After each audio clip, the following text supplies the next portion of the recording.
Israeli সেনাবাহিনীর সাথে নেতানিয়াহুর সম্পর্ক ভালো যাচ্ছে না অনেকদিন ধরেই। গাজা যুদ্ধ নিয়ে দুই পক্ষের মধ্যে মতবিরোধ চলছেই।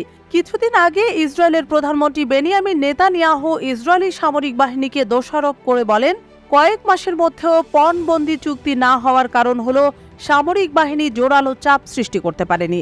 আর তা বদলে গেছে যখন তিনি ইসরায়েলি বাহিনীকে রাফায় যাওয়ার জন্য জোর দিয়ে বলেন। আলোচনা চেষ্টাকে ক্ষতিগ্রস্ত করার জন্য নেতানিয়াহু সমালোচকদেরও সমালোচনা করেন। তবে নেতানিয়াহুর এই অভিযোগ মাথা পেতে নিতে রাজি নন দেশটির সেনাপ্রধান লেফটেন্যান্ট জেনারেল হার্জি হালেভি।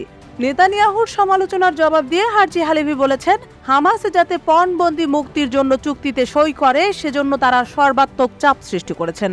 তিনি বলেন, যুদ্ধবিরতির বিনিময়ে পণবন্দীদের মুক্তি, গাজা থেকে সম্ভাব্য ইসরায়েলি প্রত্যাহার এবং ফিলিস্তিনি নিরাপত্তা বন্দীদের মুক্তি দেবে এমন একটি চুক্তি করার নৈতিক বাধ্যবাধকতা, আর ইসরায়েলি বাহিনী এর প্রভাব সামাল দিতেও সক্ষম।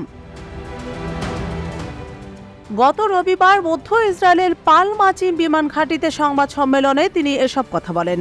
সেই সাথে জেনারেল হার্জি আরও বলেন, এ ধরনের একটি চুক্তি করার সবচেয়ে ভালো পরিবেশ সৃষ্টির জন্য প্রয়োজনীয় চাপ সৃষ্টি করছে ইসরায়েলি বাহিনী। গত শনিবার রাতে নেতানিয়াহু সেনাবাহিনীর যে সমালোচনা করেছিলেন তার জবাবে এসব কথা বলেন ইসরায়েলি সেনাপ্রধান। তিনি আরও বলেন, নেতানিয়াহুর বাহিনী জানে রাজনৈতিক মহলের অনুমোদন করা কোন কোন চুক্তি কিভাবে রক্ষা করতে হয়, এমনকি যুদ্ধবিরতির পর কিভাবে ফিরতে হয়, কিভাবে তীব্রভাবে যুদ্ধ করতে হয় তাও সেনাবাহিনী জানে। ইসরায়েলি সেনাপ্রধান আরও বলেন, আমি প্রায় 40 বছর ধরে ইসরায়েলি সামরিক বাহিনীতে কাজ করছি। আমি এক মুহূর্ত চেয়ার আঁকড়ে ধরে থাকতে চাই না। আমি বর্তমানে আমার কাজে ব্যস্ত আছি।